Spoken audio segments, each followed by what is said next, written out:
2021 രണ്ടാം വെള്ളിയാഴ്ചയുടെ സന്ധ്യയെങ്കിൽ നമുക്കൊന്ന് ഇടവമിഷന്റെ പ്രാർത്ഥനയ്ക്കായിട്ട് ഒത്തുചേരുവാൻ തക്കവണ്ണം വലിയവനായ ദൈവം ഒരുക്കി നൽകിയതായ മുഖാന്തരത്തെയും സാധ്യതകളെയും ഓർത്തുകൊണ്ട് നമുക്ക് സ്തോത്രം ചെയ്യും. അനുഗ്രഹത്തിന്റെയും സന്തോഷത്തിന്റെയും ഒരു പുതുവർഷത്തിലേക്ക് പ്രവേശിപ്പാൻ തക്കവണ്ണം ദൈവം നമുക്ക് സാവകാശം നൽകി. പുതു തീരുമാനത്തോടും സമർപ്പണത്തോടും കൂടി ഈ പുതുവർഷം അനുഗ്രഹകരമായ ജീവിതം നയിപ്പാൻ തക്കവണ്ണം ദൈവം നമ്മെ സഹായിക്കട്ടെ.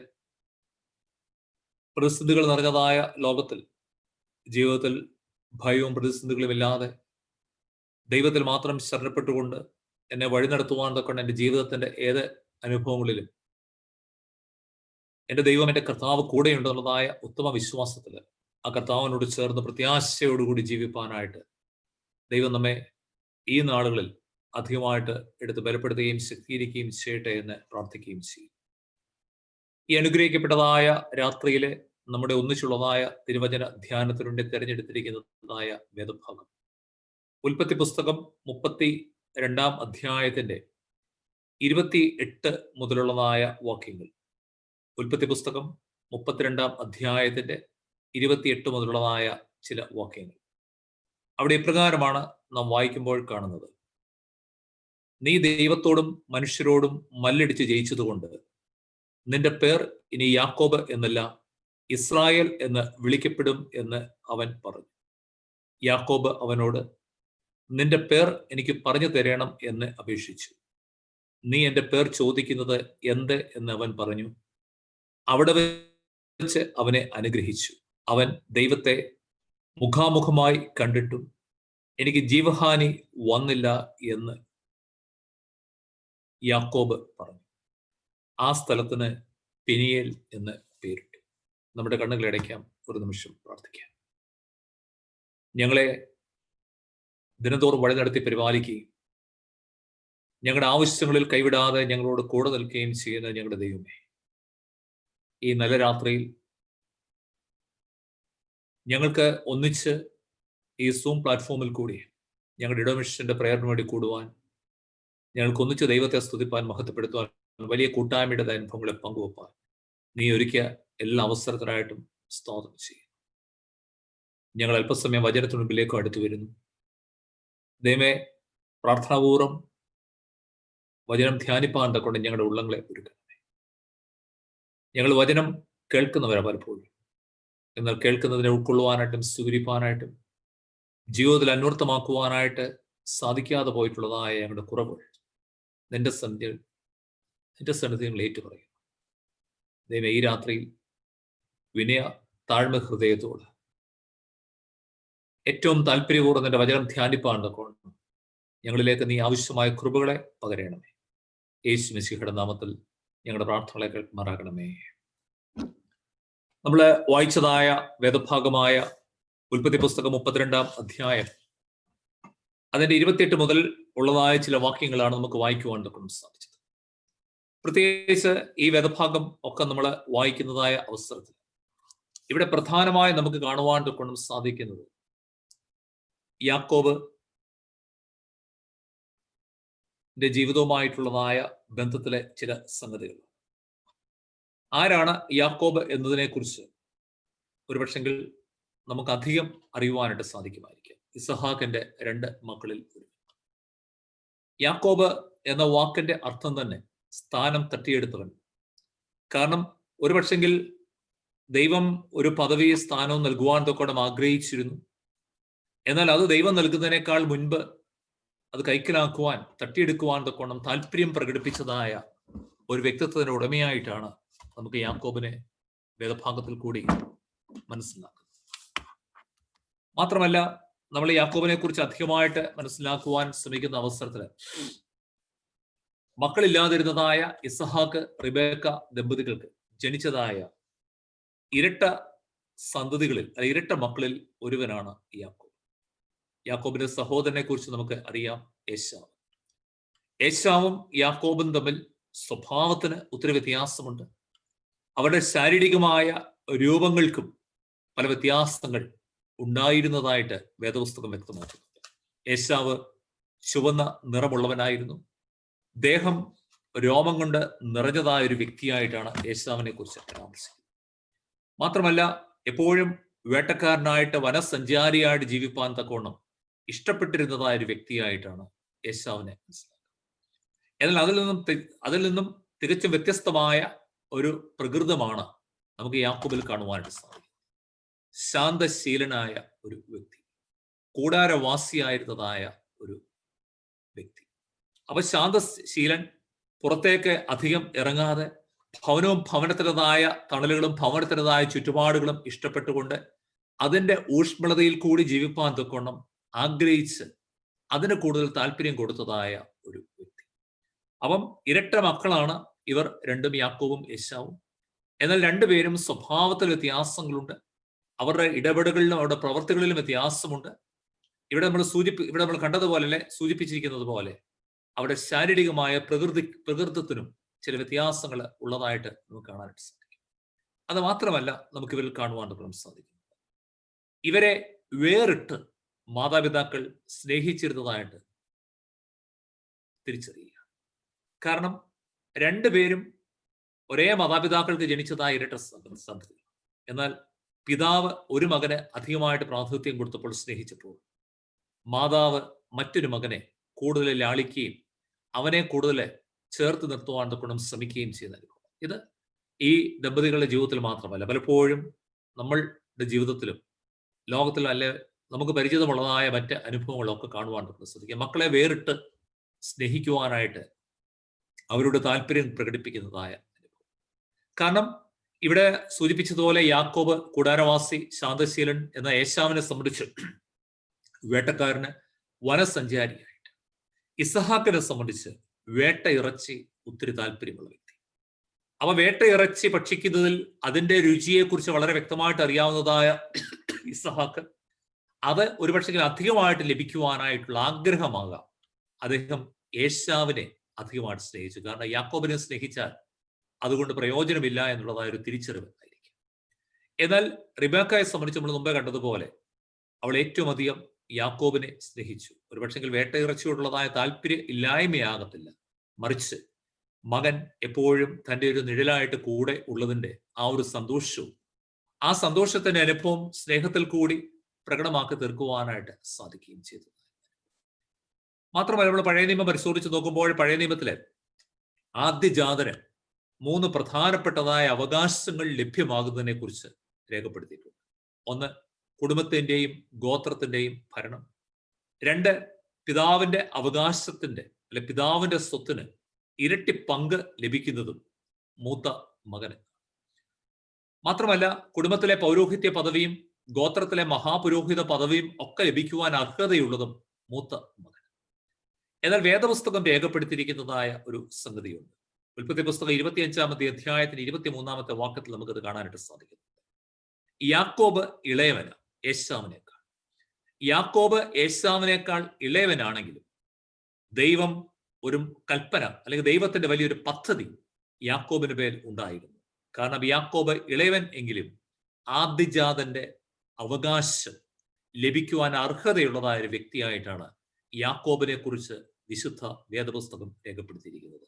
ഉൽപ്പത്തി പുസ്തകം 25-ാമത്തെ അധ്യായത്തിന് 23-ാമത്തെ അത് നമുക്ക് കാണുവാൻ സാധിക്കും. എന്നാൽ നമ്മൾ യാക്കോബിന്റെ ജീവിതം പരിശോധിച്ച് നോക്കുന്നതായ അവസരത്തിൽ കാണാൻ സാധിക്കുന്ന മറ്റൊരു സംഗതി എന്തെന്ന് ചോദിച്ചു കഴിഞ്ഞാൽ, ദൈവ പദ്ധതിക്ക് വേണ്ടി കാത്തിരിക്കാതെ സ്വന്തം പദ്ധതികളിൽ കൂടി ഈ പദവികൾ ഈ സ്ഥാനം കൈവശമാക്കുവാനായിട്ട് ശ്രമിക്കുന്നതായ ഒരു വ്യക്തിയായിട്ടാണ് യാക്കോബിനെ നമ്മൾ തിരിച്ചറിയുന്നത്. അപ്പൊ ദൈവത്തിന് യാക്കോബിനെ കുറിച്ചൊരു പദ്ധതി ഉണ്ടായിരുന്ന ഒരു പ്ലാൻ ഉണ്ടായിരുന്നു. മൂത്ത മകന് ലഭിക്കാവുന്നതായ അർഹതകൾ ഇളയ മകനാണെങ്കിലും യാക്കോബിന് ലഭിക്കും എന്നുള്ളതായ വലിയ ദൈവത്തിന്റെ പദ്ധതി. പക്ഷെ ദൈവത്തിന്റെ സമയം വരെ അതിനുവേണ്ടി കാത്തിരിക്കുവാൻ തക്കോണം ക്ഷമയില്ലാതിരുന്നതായ യാക്കോബ് കുറുക്കു വഴികളിൽ കൂടി വഞ്ചനയിൽ കൂടി അത് കൈക്കലാക്കുവാൻ തക്കോണം ശ്രമിക്കുന്നതായ ശ്രമത്തെക്കുറിച്ചും നമുക്ക് ഈ ഭാഗത്ത് കാണാം. തന്റെ സഹോദരന് പായസപ്രിയനായതുകൊണ്ട് അവന് മധുരകരമായ പായസം ഉണ്ടാക്കി കൊടുക്കുന്നു. പിതാവിന് ഇതാ കോലാടിന്റെ ഇറച്ചിയും അപ്പവും നൽകുന്നതായ അനുഭവം. മാത്രമല്ല പിതാവിനെ കബളിപ്പിക്കുവാൻ വേണ്ടി കോലാടിന്റെ രോമം യാക്കോബ് ധരിച്ചുകൊണ്ട് പിതാവിൽ നിന്നും അനുഗ്രഹങ്ങളെയും നന്മകളെയും പ്രാപിപ്പാൻ തക്കണം ശ്രമിക്കുന്നതായ അനുഭവം. അങ്ങനെ ജീവിതത്തിൽ അർഹതയില്ലാത്തത് നേടിയെടുക്കുവാൻ തൊക്കണം കബളിപ്പിക്കേണ്ട വഴികളെ തിരഞ്ഞെടുത്തുകൊണ്ട് ലോകത്തിന്റെ വഴികളിൽ കൂടി ചില സ്ഥാനങ്ങൾ, ചില പദവികൾ അർഹതപ്പെടാത്തതിനെ മുൻകൂട്ടി തന്നെ കൈക്കലാക്കുവാൻ തൊക്കണം ശ്രമിക്കുന്നതായ ഒരു അങ്ങനെ ജ്യേഷ്ഠാവകാശം തട്ടിയെടുത്തതിന്റെ ഫലമായിട്ട് യാക്കോബിനെ കൊല്ലുവാൻ ഏശാവ് തീരുമാനിക്കുന്നു. 27-ാമത്തെ അധ്യായത്തിലേക്ക് വരുമ്പോൾ കാണാൻ സാധിക്കും.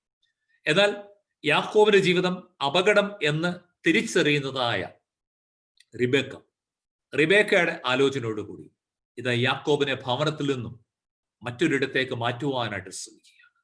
യാക്കോബിന്റെ ജീവിതത്തിന്റെ സുരക്ഷിതത്വവും ഭദ്രതയും ഉറപ്പുവരുത്തുവാൻ വേണ്ടി ഒരുപക്ഷെങ്കിൽ ഇസഹാക്കിന്റെ അറിവോടുകൂടിയും അനുഗ്രഹത്തോടുകൂടിയും ആകാം റിബേക്ക തന്റെ സഹോദരനായ ലാബാന്റെ അടുക്കിലേക്ക് അല്ലെങ്കിൽ ഹാരാനിലേക്ക് യാക്കോബിനെ പറഞ്ഞയക്കുന്നുണ്ട്. 28-ാമത്തെ അധ്യായത്തിലേക്ക് വരുമ്പോൾ നമുക്കത് കാണാനായിട്ട് സാധിക്കും. അങ്ങനെ ജീവിതത്തിന്റെ സുരക്ഷിതത്വം ജീവിതം അപകടകരമായ സാഹചര്യത്തിലേക്ക് എത്തപ്പെട്ടു എന്ന് മനസ്സിലാക്കുമ്പോൾ ജീവിതത്തിന്റെ സുരക്ഷിതത്വവും ഭദ്രതയും ഉറപ്പാക്കുവാനായിട്ട് യാക്കോബിത ഹാരാനിലേക്ക് തന്റെ അമ്മയുടെ സഹോദരന്റെ അരികിലേക്ക് ഓടി രക്ഷപ്പെടുന്നതായ കാഴ്ചയാണ് കാണാൻ സാധിക്കുന്നത്. ഒത്തിരി നേട്ടങ്ങൾ ആഗ്രഹിച്ച മനുഷ്യൻ, പദവികൾ കുറുക്കു വഴിയിൽ കൂടി ലഭ്യമാക്കുവാൻ തൊട്ട് ശ്രമിച്ച മനുഷ്യൻ, എന്നാൽ ആ അവസരത്തിൽ യാക്കോബിന്റെ ജീവിതത്തിൽ ആഗ്രഹിച്ചത് ലഭിക്കാതെ ജീവിതം പോലും ഭദ്രമല്ലെന്ന് മനസ്സിലാക്കി ജീവിതത്തിന്റെ സുരക്ഷിതത്വത്തിന് വേണ്ടി പരിചിതമല്ലാത്തതായ വിദൂരമായ ഒരിടത്തേക്ക് ഓടിപ്പോകേണ്ടതായ ഒരവസ്ഥയിൽ യാക്കോബ് എത്തപ്പെടുന്നതായിട്ടാണ് വിശുദ്ധ വേദോസ്തത്തിൽ കൂടി കാണാൻ സാധിക്കുന്നത്. ഇവിടെ യാക്കോബിന്റെ ജീവിതം നമ്മെ പഠിപ്പിക്കുന്നതായ ഒരു യാഥാർത്ഥ്യമുണ്ട്. ജീവിതത്തിൽ പലപ്പോഴും കുറുക്ക് വഴികളിൽ കൂടി നമ്മൾ നേട്ടങ്ങൾക്ക് വേണ്ടി, ഉയർച്ചയ്ക്ക് വേണ്ടിയും പദവികൾക്ക് വേണ്ടിയും ഒക്കെ ശ്രമിക്കുന്നു. എന്നാൽ ജീവിതത്തിൽ കുറുക്ക് വഴികളിൽ കൂടി നേട്ടങ്ങൾക്ക് വേണ്ടിയും പദവികൾക്ക് വേണ്ടി നമ്മൾ ശ്രമിക്കുമ്പോൾ അത് നമ്മെ വിജയത്തിലേക്കല്ല എത്തിക്കുന്നത്. പലപ്പോഴും ജീവിതത്തെ അപകടകരമായ അനുഭവത്തിലേക്കും ജീവിതത്തെ നിരാശയുടെ അനുഭവത്തിലേക്കും എത്തിക്കുവാനായിട്ട് സാധ്യതയുണ്ട് എന്ന് യാക്കോബിന്റെ ഓടിമറയിൽ കൂടി നമുക്ക് തിരിച്ചറിയുവാനായിട്ട് ഇടയായി. യാക്കോബ് അങ്ങനെ ഹാരാനിൽ എത്തിച്ചേരുന്നു. ഹാരാനിൽ എത്തിച്ചേരുമ്പോൾ തന്റെ മാതാവിന്റെ സഹോദരനായ ലാബാന്റെ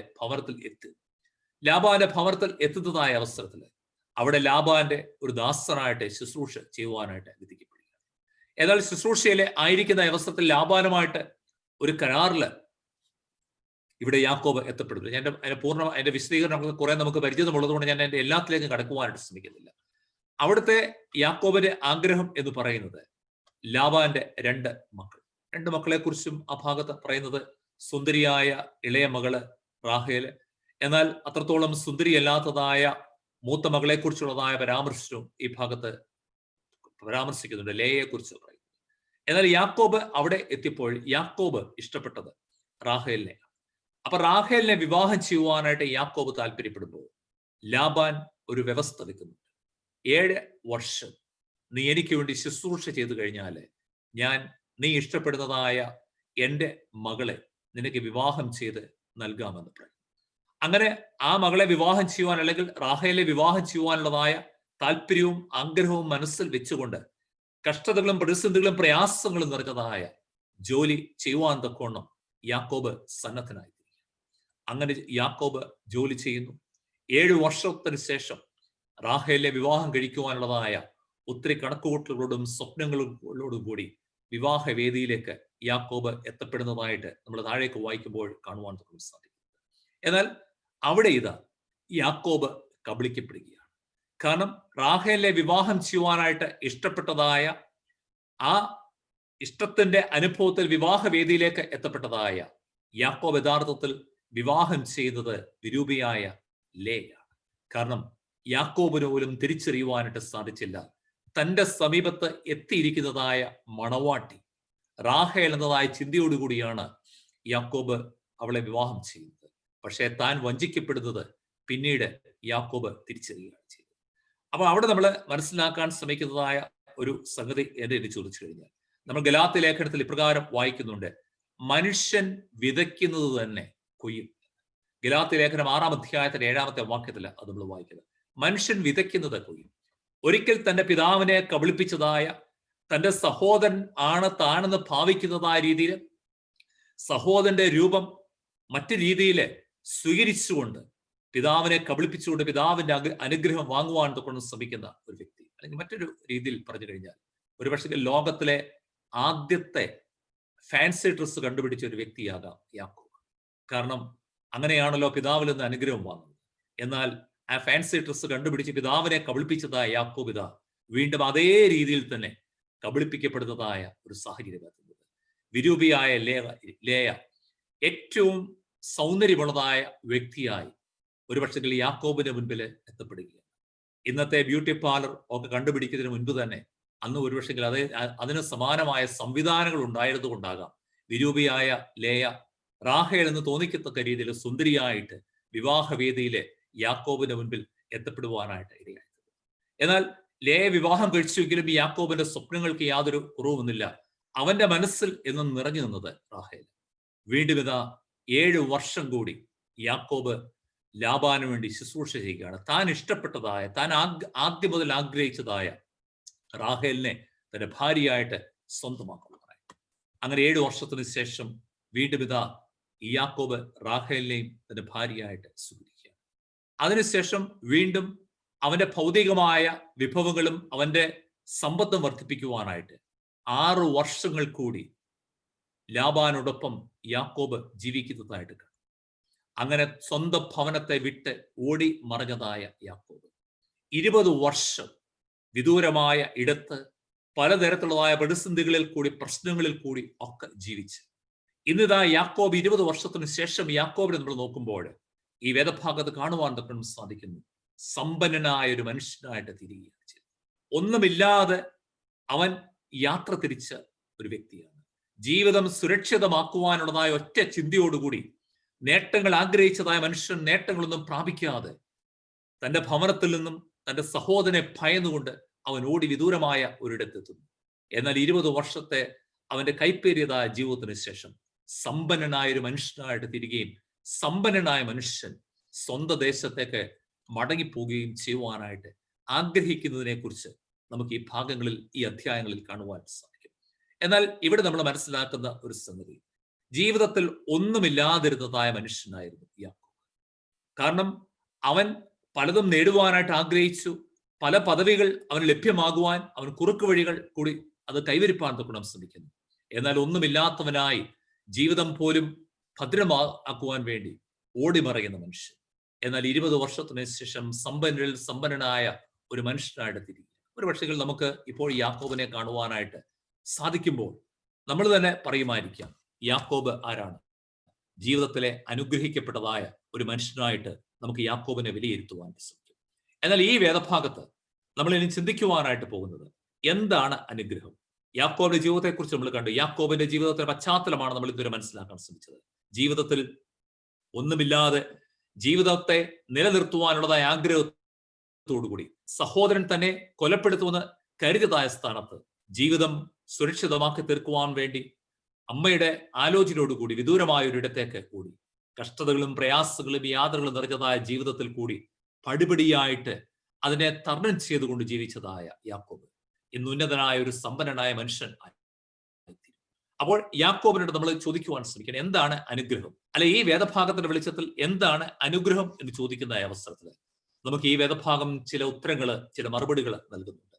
എന്താണ് അനുഗ്രഹം എന്ന് ചോദിച്ചു കഴിഞ്ഞാൽ ഇവിടെ 30-ാമത്തെ അധ്യായത്തിന്റെ 43-ാമത്തെ വാക്യത്തിൽ ഇങ്ങനെ നമുക്ക് വായിക്കുവാൻ തൊക്കണം സാധിക്കുന്നുണ്ട്. ലാബാൻ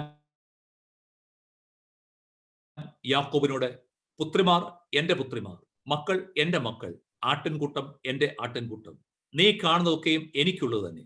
നീ എന്റെ പുത്രിമാരോടോ അവർ പ്രസവിച്ച മക്കളോടോ ഞാൻ ഇന്ന് എന്ത് ചെയ്യും എന്നതായ ഒരു ചോദ്യം അവിടെ ചോദിക്കുന്നതായിട്ട് കാണാൻ സാധിക്കും. 30-ാമത്തെ അധ്യായത്തിന്റെ 43-ാമത്തെ വാക്യം അവിടെ ഇങ്ങനെയാണ് വായിക്കുന്നത്. അവൻ മഹാസമ്പന്നനായി, അവന് വളരെ ആടുമാടുകളും ദാസ്യമാരും ഒട്ടകങ്ങളും കഴുതകളും ഉണ്ടാകുകയും ചെയ്തു. അപ്പൊ യാക്കോബിനെ കുറിച്ച് 30-ാമത്തെ അധ്യായത്തിന്റെ 43-ാമത്തെ വാക്യത്തിൽ പറയുന്നതാണ്, അവൻ മഹാസമ്പന്നനായി, അവന് വളരെ ആടുമാടുകളും ദാസന്മാരും ഒട്ടകങ്ങളും കഴുതകളും ഉണ്ടാകുകയും ചെയ്തു. ഇതാരെ കുറിച്ച് രേഖപ്പെടുത്തിയിരിക്കുന്നത്? ഒന്നുമില്ലാതെ ഓടി ഒളിച്ചതായ ഒരു മനുഷ്യൻ, സഹോദരൻ തന്നെ അപായപ്പെടുത്തുമെന്ന് കണ്ടതായ അവസരത്തില് വിദൂരമായ ഇടത്തേക്ക് ഓടിമറഞ്ഞതായ ഹാരാനിലേക്ക് ഓടിപ്പോയതായ ഒരു മനുഷ്യൻ. 20 വർഷങ്ങൾക്ക് ശേഷം ഇതാ ആ യാക്കോബിനെ കുറിച്ച് വിശുദ്ധ വേദപുസ്തകം രേഖപ്പെടുത്തുന്നതായ കാര്യമാണ്. അവൻ മഹാസമ്പന്നനായി. സമ്പന്നൻ എന്ന് പറയുമ്പോൾ അന്നത്തെ രീതിക്ക് അനുസൃതമായിട്ട് അവിടെ പറയുകയാണ്, അവൻ വളരെ ആടുകളുടെയും ദാസന്മാരുടെയും ഒട്ടകങ്ങളുടെയും കഴുതകളുടെയും ഒക്കെ ഒരു ഉടമസ്ഥനായിട്ട് ഉടയവനായിട്ട് അവന് തീരുമാനം സാധിക്കുക. അപ്പം ജീവിതത്തിൽ അനുഗ്രഹം എന്ന് പറയുന്നത് ഒരു കാലത്ത് ഭൗതികമായ വിഭവങ്ങൾ എന്നായിരുന്നു. ദാസന്മാരുടെ വലിപ്പവും ആടുമാടുകളുടെ എണ്ണത്തിന്റെ വലിപ്പവുമാണ് ജീവിതത്തിലെ സമ്പന്നതയുടെ പ്രതീകമായിട്ട് ഒരു കാലത്തല്ലേ പഴയ നിയമ കാലഘട്ടത്തിൽ നമുക്ക് കാണുവാനായിട്ട് സാധിക്കുന്നത്. ഇവിടെ ഇതാ എന്താണ് അനുഗ്രഹം എന്ന് ചോദിക്കുമ്പോൾ ഒരുപക്ഷെങ്കിൽ യാക്കോബിന്റെ ജീവിതത്തിൽ കൂടെ നമുക്ക് കാണുവാൻ തൊട്ടും സാധിക്കുന്ന ഒരു യാഥാർത്ഥ്യമുണ്ട്. യാക്കോബിനെ സംബന്ധിച്ച് ആടുമാടുകളുണ്ട്, ഒട്ടകങ്ങളുണ്ട്, ദാസന്മാരുണ്ട്. എന്നാൽ യാക്കോബ് തന്റെ ജീവിതത്തിലേക്ക് തിരിഞ്ഞു നോക്കി യാക്കോബിന് പറയുവാൻ തൊട്ടും സാധിക്കുന്ന ഒരു സംഗതിയുണ്ട്. സമ്പത്തല്ല ജീവിതത്തിലെ അനുഗ്രഹം. യാക്കോബ് 20 വർഷം കൊണ്ട് നേടിയതായ അനവധി സമ്പത്തിന്റെ അനുഭവങ്ങളിൽ കൂടി യാക്കോബിന്റെ ജീവിതത്തിന്റെ ഉള്ളിൽ സ്പർശിച്ചുകൊണ്ട് യാക്കോബിന് പറയുവാൻ തൊട്ടും സാധിക്കുമായിരിക്കാം, സമ്പത്തല്ല ജീവിതത്തിലെ അനുഗ്രഹം. നമ്മുടെ ജീവിതത്തിൽ നമ്മൾ പലപ്പോഴും അനുഗ്രഹങ്ങൾ എന്ന് പറയുന്നത് സമ്പത്തിനെയാണ് അനുഗ്രഹം എന്ന് കാണുവാൻ തൊട്ടും ശ്രമിക്കുന്നത്. കാരണം എന്നാൽ ഈ വേദഭാഗം നമ്മെ പഠിപ്പിക്കുവാൻ തൊട്ടും ശ്രമിക്കുകയാണ്, ജീവിതത്തിൽ സമ്പത്ത് എന്ന് പറയുന്നത് അനുഗ്രഹമല്ല. യാക്കോബ് 20 വർഷം കൊണ്ട് നേടുവാൻ കഴിയുന്നതിനപ്പുറമായിട്ട് പലതും നേടുവാൻ തൊക്കണം സാധിച്ചു. എന്നാൽ നേടുവാൻ തൊക്കണം സാധിച്ചതായ അവസരത്തിലും ഈ നേട്ടങ്ങളൊന്നുമല്ല സമ്പത്തെന്ന് യാക്കോബിന്റെ ജീവിതം പിന്നീട് നമ്മെ വരച്ചു കാണിക്കുന്നതായിട്ട് കാണാൻ സാധിക്കും. നമുക്കും ഈ രാത്രിയിൽ തിരിച്ചറിയുവാൻ തൊക്കണം സാധിക്കും. നമ്മൾ എങ്ങനെയും സമ്പത്ത് വർദ്ധിപ്പിക്കുവാനായിട്ട്, എങ്ങനെയും സമ്പന്നരായി തീരുവാൻ തൊക്കണം അമിതമായിട്ട് ആഗ്രഹിച്ച് അതിനുവേണ്ടി നമ്മൾ അധ്വാനിക്കുന്നവർ, പ്രയത്നിക്കുന്നവർ, ഒരുപക്ഷെങ്കിൽ കുറുക്ക് വഴികൾ പോലും നമ്മൾ അന്വേഷിക്കുവാൻ തൊക്കണം ശ്രമിക്കുകയാണ്. എന്നാൽ നമുക്ക് ഓർക്കുവാൻ തൊക്കണം സാധിക്കണം, സമ്പത്തല്ല ജീവിതത്തിലെ അനുഗ്രഹം. ദൈവത്തെ അറിയേണ്ടതുപോലെ അറിയുവാൻ തൊക്കണം, ദൈവത്തെ അനുഭവിപ്പാൻ തൊക്കണം സാധിക്കുന്നില്ല, അനുഭവിപ്പാൻ തൊക്കണം സാധിക്കുകയും ദൈവത്തെ രുചിച്ചറിയുവാൻ തൊക്കണം സാധിക്കുന്നതുപോലെ രുചിച്ചറിയുവാൻ തൊക്കണം കഴിയുകയും ചെയ്യുന്നതാണ് ജീവിതത്തിലെ സമ്പന്നതയുടെ പ്രതീകമെന്ന് നമുക്ക് എപ്പോഴും ഓർക്കുവാൻ തൊക്കണം സാധിക്കണം. അല്ലാതെ ലോകത്തിൽ നമ്മൾ കാണുന്നതായ നമ്മുടെ കണ്ണുകളെ ആകർഷിക്കുന്നതായ ഭൗതികമായ വിഭവങ്ങളല്ല സമ്പത്ത്, മറിച്ച് ദൈവത്തോട് ചേർന്ന് ജീവിതത്തിൽ സന്തോഷത്തോട് സമാധാനത്തോട് ജീവിപ്പാൻ തക്കോണം കഴിയുന്ന അനുഭവമാണ് ജീവിതത്തിലെ സമ്പത്തിന്റെ പ്രതീകമെന്ന് ചിന്തിപ്പാൻ സാധിക്കും. രണ്ടാമത് ഈ വേദഭാഗത്തോട് നമുക്ക് കാണുവാൻ കൊണ്ട് സാധിക്കുന്നത് എന്ത് ആണ് അനുഗ്രഹം എന്ന് ചോദിക്കുമ്പോൾ അവിടെ മറ്റൊരു കാര്യം നമുക്ക് കാണുവാൻ കൊണ്ട് സാധിക്കുന്നുണ്ട്. 32-ാമത്തെ അധ്യായത്തിന്റെ 9-ാമത്തെ വാക്യത്തിലേക്ക് വരുമ്പോൾ അതിന്റെ ആദ്യ ഭാഗത്ത് ഇങ്ങനെയാണ് രേഖപ്പെടുത്തിയിരിക്കുന്നത്. പിന്നെ യാക്കോബ് പ്രാർത്ഥിച്ചു, എന്റെ പിതാവായ അബ്രഹാമിന്റെ ദൈവവും എന്റെ പിതാവായ ഇസഹാക്കിന്റെ ദൈവവും.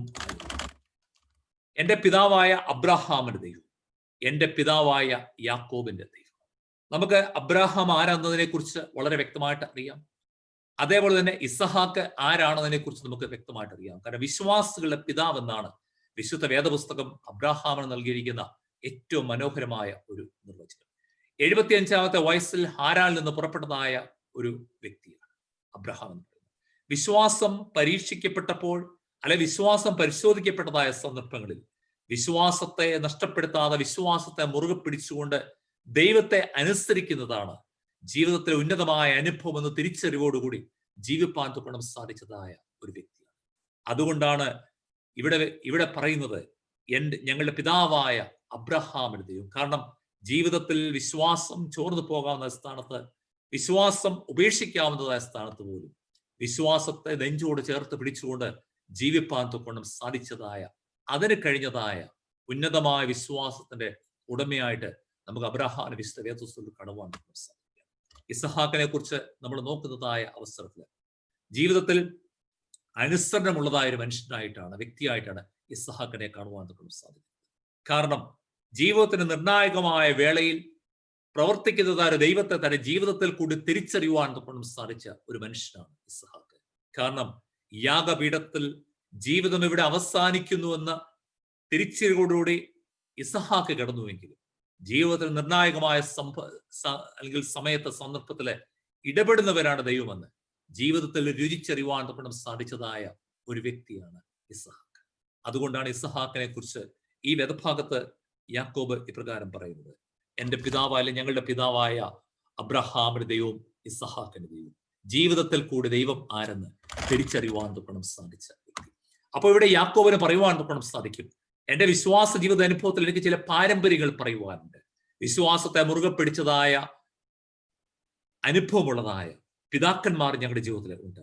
കാരണം വിശ്വാസത്തെ മുറുകെ പിടിച്ചതായ അബ്രഹാമിന്റെ പാരമ്പര്യമാണ് എന്റേത്. വിശ്വാസ ജീവിതത്തിൽ തൊട്ടറിഞ്ഞ് അനുഭവിച്ചറിഞ്ഞതായ ഇസഹാക്കിന്റെ പാരമ്പര്യം എന്റെ ജീവിതത്തിൽ അനുഭവിപ്പാൻ തൊക്കണം സാധിക്കും. എന്നാൽ യാക്കോബിന് പറയുവാൻ തൊക്കണം സാധിക്കും, ഈ പാരമ്പര്യങ്ങൾ ഒന്നുമല്ല അനുഗ്രഹം. ഞങ്ങളുടെ പിതാക്കന്മാർ ദൈവത്തെ മനസ്സിലാക്കി എന്നതുകൊണ്ട് എന്റെ ജീവിതത്തിൽ എനിക്ക് അനുഗ്രഹങ്ങളും നന്മകളും പ്രാപിക്കണമെന്ന് ഇല്ല. മറിച്ച് എന്റെ ജീവിതത്തിൽ അനുഗ്രഹങ്ങളും നന്മകളും എനിക്ക് പ്രാപിപ്പാൻ തൊക്കണം സാധിക്കണമെങ്കിൽ എന്റെ പിതാക്കന്മാരുടെ ദൈവവും എന്റെ ദൈവമായി തീരുവാനായിട്ട് സാധിക്കണം. എന്റെ പിതാക്കന്മാർ വലിയ വിശ്വാസികൾ എന്ന് പറഞ്ഞ് ഞാൻ അഭിമാനിക്കുന്നത് കൊണ്ട് അർത്ഥമില്ല. എന്റെ പിതാക്കന്മാർ കാട്ടി നൽകിയതായ വിശ്വാസത്തിന്റെ മൂല്യങ്ങളെ എന്റെ ജീവിതത്തിൽ എനിക്ക് മുറുകെ പിടിപ്പാൻ തൊക്കണം സാധിക്കണം. അവിടെ ഈ ഭാഗം നമുക്ക് നൽകുകയാണ്. പാരമ്പര്യം ഒരു അനുഗ്രഹമല്ല. പലപ്പോഴും നമ്മൾ പാരമ്പര്യങ്ങളിൽ ഊറ്റം കൊള്ളുന്നവരായിരിക്കാം. നമ്മൾ വേണമെങ്കിൽ പറഞ്ഞു നമ്മുടെ പാരമ്പര്യം തോമാസ് ലീഹായുടെ ആ ഒരു പാരമ്പര്യം വരെ നമ്മൾ എത്തിക്കും, AD 52 വരെ. കാരണം അന്ന് മുതൽ ഞങ്ങളുടെ കുടുംബം അല്ലെങ്കിൽ ഞങ്ങളുടെ പ്രിയപ്പെട്ടവരെ ആ ഒരു വലിയ വിശ്വാസ പാരമ്പര്യത്തിൽ ആയിരുന്നു നമ്മൾ അവകാശപ്പെടുവാൻ ശ്രമിക്കും. എന്നാൽ നമുക്ക് ചോദിപ്പാൻ തൊക്കണം സാധിക്കണം, എന്റെ പിതാക്കന്മാരെ ആ വലിയ വിശ്വാസത്തിലായിരുന്നു. എന്നാൽ എന്റെ ജീവിതത്തിൽ എന്റെ കുടുംബ അനുഭവത്തിൽ എനിക്ക് ആ വിശ്വാസത്തിൽ ഉറച്ചു നിൽപ്പാൻ തൊക്കണം സാധിക്കുന്നു. അതുകൊണ്ട് നമുക്ക് തിരിച്ചറിയുവാൻ സാധിക്കണം, പാരമ്പര്യം എന്ന് പറയുന്നത് ഒരു അനുഗ്രഹമല്ല, മറിച്ച് ദൈവത്തെ അനുഭവിപ്പാനും ദൈവത്തെ അടുത്തറിയുവാൻ തൊക്കണം സാധിക്കുന്നതാണ് ജീവിതത്തിൽ ഏറ്റവും ധന്യമായ അനുഭവമെന്ന് തിരിച്ചറിയുവാൻ തൊക്കണം സാധിക്കും. മൂന്നാമത് ഒരു കാര്യം കൂടി നമുക്ക് ഈ ഭാഗത്ത് കാണുവാൻ തൊക്കണം സാധിക്കും. അതിന്റെ 30-ാമത്തെ അധ്യായത്തിന്റെ 27-ാം വാക്യത്തിന്റെ 2-ാമത്തെ ഭാഗത്തേക്ക് വരുന്നതായ അവസരത്തിൽ 30-ാം അധ്യായത്തിന്റെ 27-ാം വാക്യത്തിന്റെ 2-ാമത്തെ ഭാഗത്ത് ഇങ്ങനെയാണ് രേഖപ്പെടുത്തിയിരിക്കുന്നത്, നിനക്ക് എന്നോട് ദയ ഉണ്ടെങ്കിൽ പോകരുത്, നിന്റെ നിമിത്തം യഹോവ എന്നെ അനുഗ്രഹിച്ചു എന്ന് എനിക്ക് ബോധ്യമായി. യാക്കോബ് മടങ്ങി പോകുവാൻ തൊക്കൊണ്ടുമുള്ളതായ ആഗ്രഹത്തിന്റെ വെളിച്ചത്തിൽ ആയിരിക്കുമ്പോൾ ദീർഘമായ 20 വർഷത്തിന് ശേഷം ഹാരാനിൽ നിന്നും തന്റെ അമ്മായിപ്പനായ ലാബാന്റെ അടുക്കൽ നിന്നും തന്റെ സ്വദേശത്തേക്ക് മടങ്ങി പോകുവാൻ തൊക്കെ ശ്രമിച്ചപ്പോൾ ലാബാന് ഒരു യാഥാർത്ഥ്യം യാക്കോബിനോട് പറയുകയാണ്. കാരണം നീ എന്റെ ദേശത്ത് അല്ലെ എന്റെ ഭവനത്തില് കാലുകുത്തിയതായ നാൾ മുതലാണ് എനിക്ക് അനുഗ്രഹം ഉണ്ടായത്. അപ്പൊ ലാബാന്റെ ജീവിതത്തിൽ ഇവിടെ ലാബാനും ഒരു ഏറ്റുപറച്ചിലാണ് ചെയ്യുന്നത്. കാരണം എന്റെ ജീവിതത്തിൽ എനിക്ക് സമ്പത്ത് ഉണ്ടായിരുന്നു, പക്ഷേ ഇത്രത്തോളം ഞാൻ അഭിവൃദ്ധി പ്രാപിച്ചത് നീ എന്റെ ഭവനത്തിൽ വന്ന് കാലുകുത്തിയതായ നാൾ മുതലാണ് എന്ന് പറഞ്ഞു കഴിഞ്ഞാൽ ലോകം ഇവിടെ യാക്കോബിനോട് സർട്ടിഫിക്കറ്റ് നൽകുകയാണ്. കാരണം നീ ഉന്നതനായ ശ്രേഷ്ഠനായ ഒരു വ്യക്തിയാണ്. നീ എന്റെ ഭവനത്തിൽ കാലുകുത്തിയതായ നാൾ മുതലാണ് എന്റെ ജീവിതത്തിൽ അനുഗ്രഹങ്ങള്, നന്മകള്, അല്ലെ എന്റെ കുടുംബത്തിൽ ഇത്രമാത്രം ഉയർച്ച സംഭവിച്ചത് എന്നുള്ളതായ ഒരു യാഥാർത്ഥ്യം ഇവിടെ ലാബാൻ പറയും. ഒരു പക്ഷേ ഇങ്ങനെയുള്ളതായ ചില വിശ്വാസ അനുഭവങ്ങൾ നമ്മുടെ ജീവിതത്തിൽ കൂടിയും കടന്നുപോയിട്ടില്ല.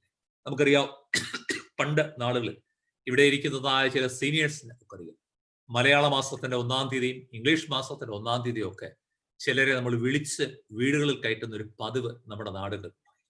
കാരണം ആ വ്യക്തി ആദ്യമായി മാസത്തിന്റെ 1-ാമത്തെ ദിവസം നമ്മുടെ ഭവനത്തിൽ കയറിയാൽ എന്തോ ഐശ്വര്യം അതിൽ കൂടി ഇങ്ങ് എത്തുമെന്നുള്ളതായ ഒരു ചിന്താഗതി ഉണ്ടായിരുന്നത് ഒരു കാലഘട്ടം ഉണ്ടായിരുന്നു. അപ്പം അതിന്റെ വെളിച്ചത്തിലാണ് അങ്ങനെയുള്ളതായ ആൾക്കാരെ 1-ാം തീയതി ഒരു ദക്ഷിണയൊക്കെ കൊടുത്ത് നമ്മുടെ വീടുകളിൽ നമ്മൾ വിളിക്കുവാനായിട്ട് ശ്രമിച്ചത്. ഇവിടെ ലാബാനും അതിന് സമാനമായ ഒരു സംഗതിയാണ് പറയുന്നത്.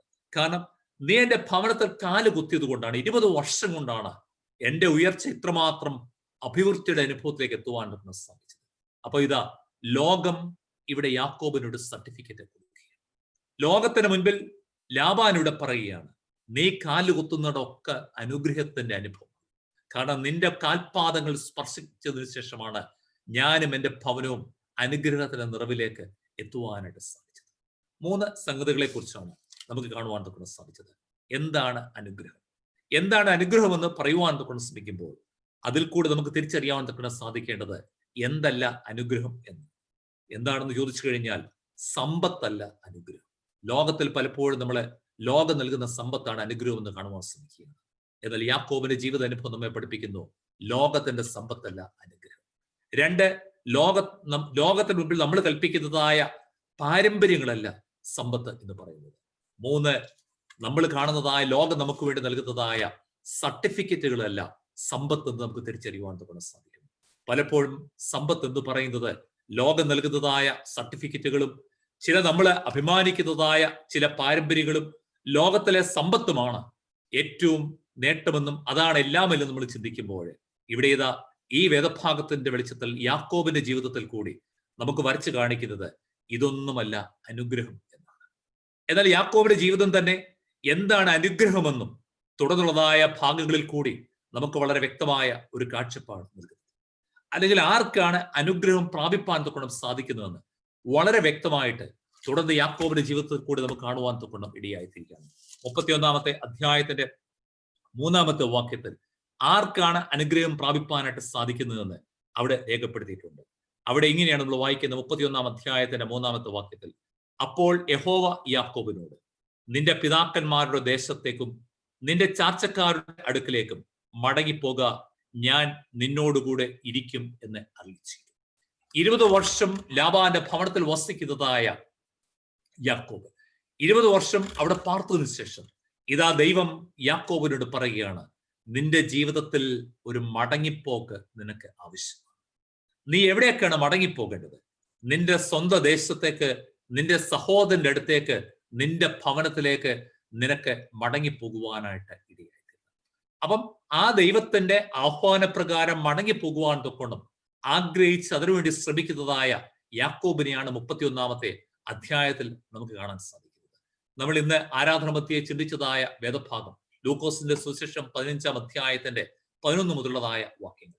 അവിടെ ഇളയ മകന് അപ്പനെ കുറിച്ച് അറിയാം, അപ്പന്റെ അനുഗ്രഹത്തെ കുറിച്ച് അറിയാം. അതുകൊണ്ടാണ് ഇളയ മകൻ എന്ത് ചെയ്തത്? തന്റെ ഭവനത്തിലേക്ക് തന്റെ കൈപ്പേറിയതായ അനുഭവങ്ങളുടെ മധ്യത്തിൽ അവന് മടങ്ങിപ്പോകുവാൻ തുടങ്ങും സാധിച്ചത്. അപ്പന്റെ സ്നേഹത്തെയും അപ്പന്റെ ഭവനത്തെയും അധികം ജീവിതത്തിൽ അനുഭവിപ്പാൻ അറിയുവാൻ തൊക്കണം സാധിച്ചതായ ഇളയ മകനിത താൻ ഇന്ന് അനുഭവിക്കുന്ന ലോകത്തിന്റെ ഏറ്റവും വൈഷമ്യമേറിയതായ അനുഭവങ്ങളെക്കാൾ ഏറ്റവും അനുഗ്രഹവും നന്മകളും നിറഞ്ഞതായ അനുഭവം എന്നതായ ചിന്തയോടുകൂടിയാണ് അവൻ മടങ്ങി അപ്പന്റെ ഭവനത്തിലേക്ക് പോകുന്നത്. ഇവിടെ ഇതാ യാക്കോബിനെ സംബന്ധിച്ച് നോക്കുമ്പോൾ യാക്കോബ് ഇതാ സ്വന്തം ദേശത്തേക്ക്, സ്വന്തം ഭവനത്തിലേക്ക് മടങ്ങിപ്പോവുകയാണ്. എന്ന് പറഞ്ഞു കഴിഞ്ഞാൽ വീഴ്ച സംഭവിച്ചിടത്തേക്ക് തിരികെ പോകുവാൻ തൊക്കണം ആഗ്രഹിക്കുന്ന ഒരു യാക്കോബിനെയാണ് ഈ ഭാഗത്ത് കാണുന്നത്. തന്റെ ഭവനത്തിലാണ് തനിക്ക് ഒരു വീഴ്ച സംഭവിച്ചത്. തന്റെ ഭവനത്തിൽ തന്റെ പിതാവിനെ താൻ കബളിപ്പിച്ചു, തന്റെ സഹോദരനെ താൻ കബളിപ്പിക്കുവാൻ, അല്ലെങ്കിൽ സഹോദരന് അർഹതപ്പെട്ടതായ ചില സ്ഥാനങ്ങൾ താൻ കൈക്കലാക്കുവാനായിട്ട് ശ്രമിക്കുന്നതായിട്ട് കാണാൻ സാധിക്കും. വീഴ്ച സംഭവിച്ചതായ ഇടത്തേക്ക് ഏതൊരു വ്യക്തിക്ക് മടങ്ങി പോകുവാൻ തൊക്കണം സാധിക്കുമോ അവന്റെ ജീവിതം അനുഗ്രഹിക്കപ്പെട്ടതായ ജീവിതമെന്ന് യാക്കോബിന്റെ ജീവിതം നമ്മെ പഠിപ്പിക്കുവാനായിട്ട് ശ്രമിക്കുകയാണ്. അതുകൊണ്ടാണ് അപ്പോസ്തല പ്രവർത്തകരുടെ പുസ്തകം 3-ാം അധ്യായത്തിലെ 19-ാമത്തെ വാക്യത്തില് നാം ഇപ്രകാരം വായിക്കുന്നത്, ആകയാൽ നിങ്ങളുടെ പാപങ്ങൾ മറഞ്ഞു കിട്ടേണ്ടതിന് മാനസാന്തരപ്പെട്ട് തിരിഞ്ഞുകൊള്ളുകയും. ഒരു തിരിച്ച യാത്ര നമ്മുടെ ജീവിതത്തിൽ ആവശ്യമാണ്. വീഴ്ചകൾ പറ്റിയതായ ഇടത്തേക്ക്, കുറവുകൾ പറ്റിയതായ ഇടത്തേക്ക് നമുക്കൊന്ന് മടങ്ങിപ്പോകുവാൻ, അനുതാപ ഹൃദയത്തോടെ ഒന്ന് മടങ്ങിപ്പോകുവാൻ നമുക്ക് സാധിക്കുമെങ്കിൽ ജീവിതം അനുഗ്രഹിക്കപ്പെട്ടതായ ജീവിതമായി തീരും. അതുകൊണ്ട് നമുക്ക് തിരിച്ചറിയുവാൻ നമുക്ക് സാധിക്കണം, ലോകത്തിന്റെ സമ്പത്തോ ലോകത്തിൻ്റെതായ സർട്ടിഫിക്കറ്റോ ലോക പാരമ്പര്യമോ ഒന്നുമല്ല ജീവിതത്തിൽ അനുഗ്രഹം. മറിച്ച് ജീവിതത്തിൽ എവിടെ നമുക്ക് പരാജയം സംഭവിച്ചിട്ടുണ്ടോ, എവിടെ വീഴ്ചകൾ സംഭവിച്ചിട്ടുണ്ടോ, അവിടെയൊക്കെ അനുതാപ ഹൃദയത്തോടുകൂടി ഒരു മടങ്ങിപ്പോക്ക് നമുക്ക് സാധ്യമാകുമെങ്കിൽ നാം ദൈവത്താൽ അനുഗ്രഹിക്കപ്പെട്ടവരാണ്. അനുതാപ ഹൃദയത്തോടുകൂടി ഒരു ഏറ്റുപറച്ചിലോടുകൂടി നമുക്കൊരു മടക്കി യാത്ര ചെയ്യുവാൻ സാധിക്കണം. നമ്മൾ ദൈവത്തെ ഉപേക്ഷിച്ച് ദൈവത്തിൽ നിന്നും അന്യപ്പെട്ടുകൊണ്ട് ലോകത്തിന്റെ സമ്പത്തിന്റെ പിൻപാലെ, ലോകത്തിന്റെ സർട്ടിഫിക്കറ്റിന് വേണ്ടി, ചില പാരമ്പര്യങ്ങളുടെ അല്ലെങ്കിൽ അവകാശത്തിന്റെ ഊക്കത്തിൽ നമ്മൾ യാത്ര ചെയ്തവരായിരിക്കാം. എന്നാൽ ഈ രാത്രി നമുക്ക് തിരിച്ചറിയുവാൻ തുടങ്ങണം സാധിക്കണം, ഇതൊന്നുമല്ല ജീവിതത്തിലെ അനുഗ്രഹം. യഥാർത്ഥ അനുഗ്രഹം എന്ന് പറയുന്നത് അനുതാപ ഹൃദയത്തോടുകൂടി ദൈവസ്ഥാനത്തിലേക്ക് എനിക്കൊന്ന് മടങ്ങിപ്പോകുവാനായിട്ട് സാധിക്കണം. ഞാൻ ദൈവത്തെ ഉപേക്ഷിച്ച് ദൈവത്തെ വേണ്ടെന്ന് ചിന്തിച്ചുകൊണ്ട് ദൈവമില്ലെങ്കിലും ജീവിപ്പാൻ തൊക്കണം കഴിയുമെന്നതായ ചിന്തയോടുകൂടി ഞാൻ യാത്ര ചെയ്തതായ വഴികളിൽ കൂടി ഒരു മാറ്റത്തിന്റെ വഴിയിലേക്ക്, ദൈവസ്ഥാനത്തിലേക്കുള്ളതായ ഒരു മടങ്ങിപ്പോക്ക് എന്റെ ജീവിതത്തിൽ സാധ്യമാക്കുവാനായിട്ട് എനിക്ക് സാധിക്കുമെങ്കിൽ എന്റെ ജീവിതം അനുഗ്രഹത്തിന്റെ ജീവിതമാക്കി തീർക്കുവാനായിട്ട് കഴിയുമെന്ന് ചിന്തിച്ചുകൊണ്ട് ദൈവസ്ഥാനത്തിലേക്ക് വിനയത്തോടും താഴ്മയോടും കൂടി നമുക്ക് അടുത്ത് വരുവാൻ സാധിക്കും. അങ്ങനെ വരുവാൻ നമുക്ക് സാധിക്കുമെങ്കിൽ അവിടെ നമ്മുടെ ജീവിതം അനുഗ്രഹിക്കപ്പെട്ടതായ ജീവിതമായി തീരും. അതുകൊണ്ട് ആർക്കാണ് അനുഗ്രഹം പ്രാപിപ്പാൻ നമുക്ക് സാധിക്കുന്നത്? ഒന്നാമത് നമുക്ക് കാണുവാൻ നമുക്ക് സാധിക്കുന്നു, വീഴ്ച പറ്റിയ ഇടത്തേക്ക് ഒരു മടങ്ങിപ്പോക്ക് ആർക്ക് സാധ്യമാക്കുവാൻ കഴിയുന്നു, അവൻ അനുഗ്രഹിക്കപ്പെട്ടവനായി തീരും. രണ്ടാമത് ആർക്കാണ് അനുഗ്രഹം പ്രാപിപ്പാൻ നമുക്ക് സാധിക്കുന്നത്? 32-ാം അധ്യായത്തിന്റെ 10-ാമത്തെ വാക്യത്തില് ഇങ്ങനെ രേഖപ്പെടുത്തിയിരിക്കുന്നു. 32-ാം അധ്യായത്തിന്റെ 10-ാമത്തെ വാക്യം. അവിടെ നമ്മൾ ഇങ്ങനെയാണ് വായിക്കുന്നത്: അടിയനോട് കാണിച്ചിരിക്കുന്ന സകല ദയയ്ക്കും സകല വിശ്വസ്തതയ്ക്കും ഞാൻ അപാത്രമത്രേ. ഒരു വടിയോടുകൂടെ മാത്രമല്ലോ ഞാൻ ഈ യോർദാൻ കടന്നത്, ഇപ്പോഴോ ഞാൻ 2 കൂട്ടമായി. ഇതാ മടക്കി യാത്ര ചെയ്തതായ യാക്കോബ് പറയുന്നതായ രണ്ടാമത്തെ സംഗതിയാണ്. അവൻ പറയുകയാണ്, 20 വർഷം മുൻപ് ഞാൻ ഈ യോർദാൻ നദി കടന്നപ്പോൾ എനിക്കൊരു സമ്പത്തുമില്ലായിരുന്നു. എന്റെ കൈവശം ഉണ്ടായിരുന്നത് ഒന്ന് മാത്രമേ ഉണ്ടായിരുന്നുള്ളൂ, ഒരു വടി മാത്രം. എന്നാൽ 20 വർഷത്തിന് ശേഷം ഞാനിതാ മടങ്ങി ദൈവകൽപ്പന പ്രകാരം എന്റെ സ്വന്തം ദേശത്തേക്ക് ഞാൻ പോകുമ്പോൾ ഒരു വടിയോടുകൂടി വന്നതായ മനുഷ്യൻ ഇപ്പോൾ പറയുകയാണ്, ഞാൻ എന്തായി? ഒരു സമ്പന്നനായ മനുഷ്യനായി.